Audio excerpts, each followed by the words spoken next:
একটি বিখ্যাত রবীন্দ্রসঙ্গীত আছে না, ওরে ভাই ফাগুন লেগেছে বনে বনে। বাঁদিকে একবার তাকিয়ে দেখুন, আপনারাও বলতে ইচ্ছে করবে, ওরে ভাই আগুন লেগেছে বনে বনে। Good morning. আজ 3 মার্চ 2023। বেরিয়ে পড়েছি লাল পলাশের দেশ পুরুলিয়ার গড় সার্কিট এক্সপ্লোর করতে। এর আগের পর্বে আপনাদের ঘুরিয়ে দেখিয়েছি অযোধ্যা সার্কিট, আর তারও আগের পর্বে আপনাদের সাথে শেয়ার করেছি আমার কলকাতা থেকে রূপসী বাংলা এক্সপ্রেসে পুরুলিয়া আসার অভিজ্ঞতা। ভিডিও দুটি এখনও না দেখে থাকলে ওপরের আই বাটন অথবা নিচের ডেসক্রিপশন বক্সের লিঙ্ক থেকে দেখে নিতে পারেন। আচ্ছা, আগের দিন অযোধ্যা সার্কিটে আপনাদের টোটাল 13টা জায়গা দেখিয়েছিলাম, আর আজ এই গড় সার্কিটে কিন্তু সর্বসাকুল্যে 4টি জায়গা: জয়চণ্ডী পাহাড়, বরন্তী লেক, পাঞ্চেত ড্যাম এবং গড় পঞ্চকোট। কিন্তু গড় সার্কিটের যেটা সুবিধে সেটা হলো আপনি কিন্তু কিছুটা কম খরচে পুরুলিয়া থেকে গাড়ি বুক না করেও ঘুরে নিতে পারেন এই 4টে জায়গা। আর হ্যাঁ, আগের দিনের মতো পাহাড় না থাকলেও এই রাস্তার সৌন্দর্য কিন্তু কোনো অংশেই কম নয়। আর পলাশ ফুল কিন্তু আপনি এই রাস্তায় অনেক বেশি পাবেন কম্পেয়ার টু অযোধ্যা সার্কিট। সেদিন আমাদের প্রথম ডেস্টিনেশন ছিল জয়চণ্ডী পাহাড়। পুরুলিয়া থেকে এর ডিস্টেন্স মোটামুটি 45 কিলোমিটার মতো, সময় লাগে মোটামুটি 1 ঘন্টা। কিন্তু এই রাস্তার যেটা মেন সমস্যা সেটা হলো এই রাস্তায় প্রায় 3-4টি লেভেল ক্রসিং আছে। তাই আপনার ভাগ্য যদি খারাপ থাকে তাহলে এই 1 ঘন্টার রাস্তা কিন্তু 2 ঘন্টাও হয়ে যেতে পারে। এই জিনিসটা কিন্তু একটু কনসিডার করে বেরোবেন।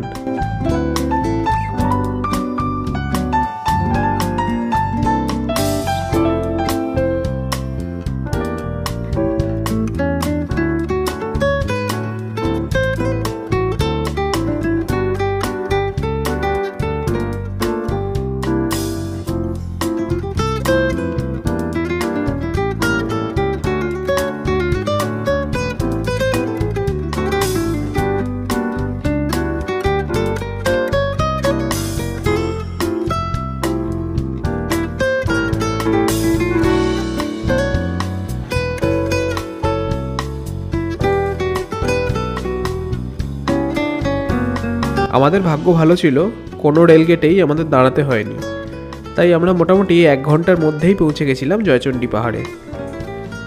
সত্যজিৎ রায়ের কালজয়ী সিনেমা হীরক রাজার দেশে দেখেননি এরকম বাঙালি খুঁজে পাওয়া সত্যিই দুষ্কর। এই সিনেমার একটি বিশেষ অংশের শুটিং কিন্তু এই জায়গাটিতেই হয়েছিল।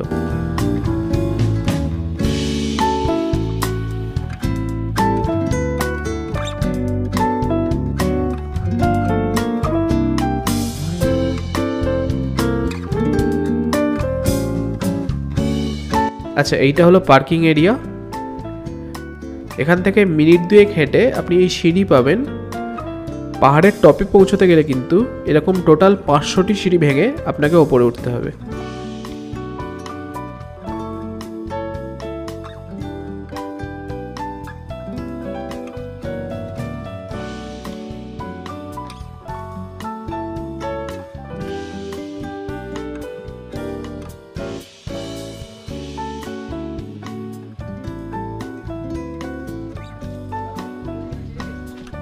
ওপর থেকে খুব সুন্দর একটা প্যানোরামিক ভিউ পাবেন, আর 2টো মন্দিরও আছে ওপরে।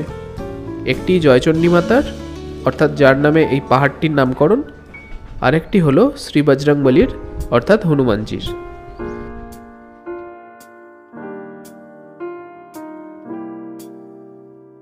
জয়চণ্ডী পাহাড় দেখে নিয়ে আমাদের পরবর্তী গন্তব্য ছিল বরন্তী লেক বা বরন্তী ড্যাম, যাই বলুন না কেন। মানুষজন কিন্তু মেনলি এই জায়গাটির টানেই গড় সার্কিট ঘুরতে আসেন। অনেকেই পুরুলিয়া অথবা মাইথন থেকে নিজেরা ড্রাইভ করেও এখানে আসতে চান। তাদের জন্য একটু বলে রাখি, আপনি এখন যেরকম সরু রাস্তা দেখছেন এরকম রাস্তা কিন্তু প্রায় 5 থেকে 7 কিলোমিটার আছে। রাস্তা খুব সরু, ম্যাক্সিমাম জায়গায় পাশাপাশি 2টো গাড়ি একদম টায় ক্রস করতে পারে। বেশ কিছু জায়গায় তো 2টো গাড়ি যাবেও না পাশাপাশি। তাই আমার ব্যক্তিগত মতামত হলো, খুব ভালো ড্রাইভিং যদি আপনি না জেনে থাকেন তাহলে এই পথে ড্রাইভার নিয়ে আসাই শ্রেয়। দাঁড়িয়ে আছি বরন্তী লেকের সামনে। সত্যি অসাধারণ জায়গা, দূরে পাহাড়ের রেঞ্জ আর সামনে নীল জলরাশি। যারা আমার আগের ভিডিওটি অর্থাৎ অযোধ্যা পাহাড়ের ভিডিওটি দেখেছেন তারা নিশ্চয়ই মুরগুমা ড্যামের সাথে এই জায়গাটিকে রিলেট করতে পারছেন। আর মুরগুমা ড্যামের মতোই কিন্তু এই বরন্তী লেকও বিখ্যাত সানসেট দেখার জন্য। স্পেশালি যারা মাইথন থেকে আসেন তারা এখান থেকে সূর্যাস্ত দেখে তারপর রওনা দেন হোটেলের উদ্দেশ্যে।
এরপর ওখান থেকে আমরা চলে এসেছিলাম পাঞ্চেত ড্যাম।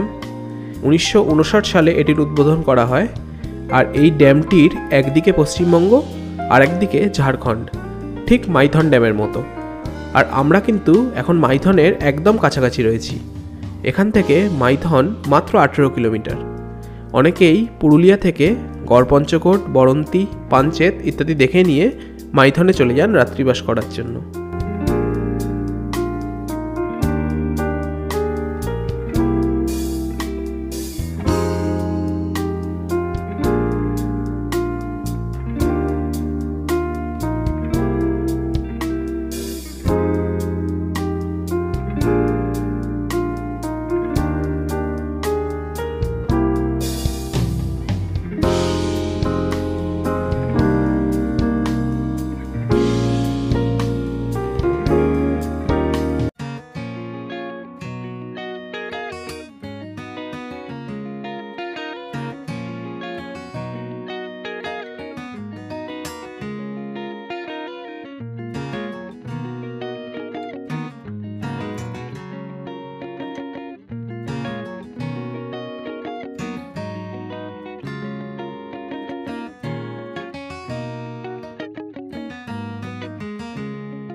পাঞ্চেত ড্যাম দেখে নিয়ে আমাদের গাড়ি এগিয়ে চললো আমাদের আজকে শেষ ডেস্টিনেশন গড় পঞ্চকোটের উদ্দেশ্যে। আচ্ছা, আপনাদের এবার একটু বলে দিই গাড়ি বুক না করে আপনারা কিভাবে ঘুরবেন। আপনারা হয়তো দেখতেই পাচ্ছেন আমরা গাড়িতেই ঘুরেছি। এর মেন রিজন হলো আমি বাবা মার সাথে গেছিলাম। আপনারাও যদি সিনিয়র সিটিজেনদের নিয়ে যান তাহলে আপনারাও গাড়ি প্রেফার করুন, কারণ আমি আপনাদের কম পয়সায় ঘোরার যে উপায়টি বলবো সেটি কিন্তু একটু হেকটিক। প্রথমেই বলি, গাড়িতে আমাদের নিয়েছিল 2200 টাকা। আমরা আগের দিন যে গাড়িতে ঘুরেছি আজও সেই গাড়িতেই ঘুরছি।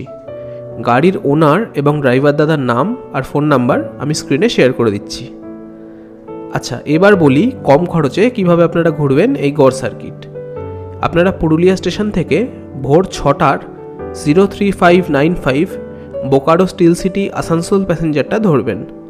এটি পুরুলিয়া ঢোকে ভোর 6টায়, 15 মিনিট হল্ট দিয়ে পুরুলিয়া থেকে বেরোয় ভোর 6:15-তে, আর জয়চণ্ডী পাহাড় স্টেশনে পৌঁছয় সকাল 7:40 নাগাদ। বাই দ্য ওয়ে, আপনারা কিন্তু জেনারেলের টিকিট ওই দিন সকালেই কাটবেন, হয়তো 20-30 টাকা মতো ভাড়া নেবে। আপনারা একেবারে রিটার্ন টিকিট কেটে নেবেন। আর জয়চণ্ডী পাহাড় স্টেশনে নেমে আপনারা স্টেশনের বাইরে বেরোলেই প্রচুর অটো পেয়ে যাবেন। একটু দরদাম করে নেবেন, মোটামুটি 1000 টাকায় ওরা আপনাকে পুরো গড় সার্কিট ঘুরিয়ে দেবে। মানে জয়চণ্ডী পাহাড় স্টেশন থেকে আপনারা অটো ধরলেন, তারপর আপনি ঘুরবেন পরপর জয়চণ্ডী পাহাড়, বরন্তি লেক, পাঞ্চেত ড্যাম আর গড় পঞ্চকোট। এগুলি দেখিয়ে নিয়ে অটো আপনাকে আবার জয়চণ্ডী পাহাড় রেলওয়ে স্টেশনেই ছেড়ে দেবে। ওখান থেকে আপনি 08652 আসানসোল বরাভূম প্যাসেঞ্জার ধরে পুরুলিয়া ফিরবেন। ট্রেনটির জয়চণ্ডী পাহাড়ে আসার টাইম বিকেল 4:02 আর পুরুলিয়া পৌঁছানোর টাইম বিকেল 5:25। এইভাবে ঘুরলে আপনার কিন্তু বেশ কিছুটা সাশ্রয় হবে। আচ্ছা, কথা বলতে বলতে পৌঁছে গেছি গড় পঞ্চকোট। আজকের ট্যুরে একমাত্র এখানেই আমাদের পার্কিং চার্জ লেগেছে। গড় পঞ্চকোট আসলে শুরুতেই আপনি দেখবেন আদি কল্যাণেশ্বরী মন্দির। এটিকে ভগ্নপ্রায় বললেও কম বলা হয়। এর আশেপাশেও কিন্তু সব মন্দিরগুলির একই অবস্থা। তবে একটা জিনিস দেখে ভালো লাগলো, আশেপাশের বেশ কিছু ভগ্নপ্রায় মন্দির নতুন করে সংস্কারের কাজ শুরু হয়েছে।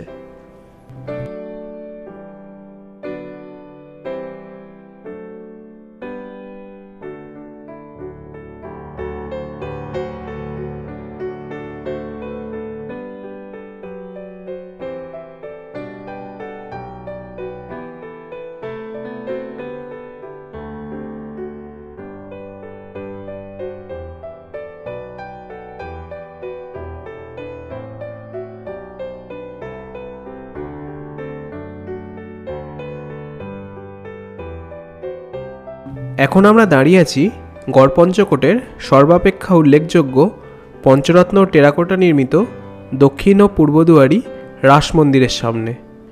গড় পঞ্চকোটে বর্তমানে এটি একমাত্র মন্দির যেটি ঠিকঠাক কন্ডিশনে আছে, বাকি সবই কিন্তু ধ্বংসপ্রাপ্ত।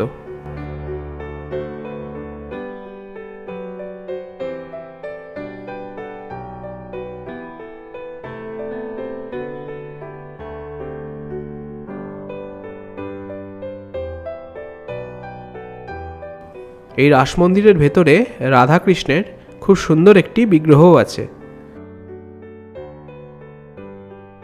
আর আপনারা এই গড় পঞ্চকোটে রাত্রিবাস করতে চাইলে মন্দির থেকে 100 মিটার দূরেই আছে এই চারুলতা রিসর্ট।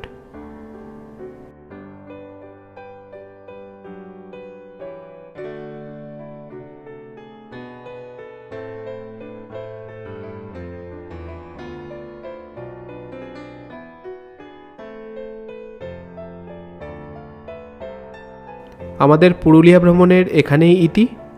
এর পরের পর্বে চেষ্টা করব আপনাদের 1 নাইট 2 ডেজ আর 2 নাইট 3 ডেজের পুরুলিয়ার একটা বাজেট ট্যুর প্ল্যান বানিয়ে দেওয়ার। দেখা হচ্ছে পরের পর্বে। সবাই ভালো থাকবেন। নমস্কার।